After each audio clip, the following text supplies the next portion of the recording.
By the spring of 1974, the Second World War was a fading memory. A generation had been born that knew nothing of rations or air raids. Japan had rebuilt itself into a global economic power. But 3,000 miles away, on the Philippine island of Lubang, the war was not a memory. It was a daily reality. Hidden in the dense canopy, a man in a rotting uniform sat cleaning a rifle, waiting for an invasion that had ended 29 years prior. December, 1944. Lieutenant Hiroo Onoda, a trained intelligence officer, is deployed to Lubang. His mission, sabotage, guerrilla warfare, and, most importantly, survival. His commanding officer, Major Taniguchi, gave him a directive that would become a psychological prison: you are forbidden to die by your own hand. Whatever happens, we will come back for you.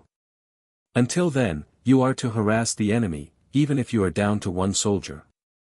In August 1945, Japan surrendered. The world moved on. Onoda did not. For the next 3 decades, Onoda lived as a ghost. He lived on stolen cattle, green bananas, and coconuts. He was joined by 3 other soldiers. One surrendered in 1950. 2 others were killed in skirmishes with local police. By 1972, Onoda was alone. To him, every search party was an enemy scout. Every leaflet dropped from a plane was a clever forgery designed to break his resolve. Even when his own brother's voice was played over loudspeakers, Onoda concluded it was a voice actor hired by the Americans. His logic was a closed loop. If the war was over, why were there still planes in the sky? Why were there still ships in the harbor? He interpreted the sounds of the Vietnam War in the distance as proof that the great Japanese counteroffensive was finally beginning. It took a young Japanese traveler named Norio Suzuki to break through 30 years of conditioning. Suzuki ventured into the Lubang jungle in 1974 with a singular mission: to find the ghost of the Philippines. When they finally met, Onoda emerged from the brush, rifle leveled at Suzuki's chest. But instead of fighting, Suzuki spoke. He told him of the modern world. He told him the war was long dead. But the lieutenant remained firm. He would not surrender without an official order from his superior.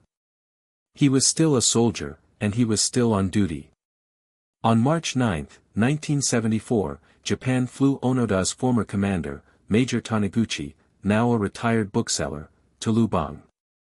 Under the jungle canopy, the major read the official order to cease all combat operations.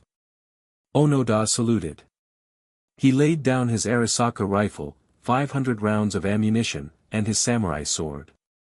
Hiroo Onoda returned to a Japan he didn't recognize, and a world that couldn't understand him. He had lost 30 years to a ghost war, proving that for some, the hardest part of battle isn't fighting, it's knowing when to stop.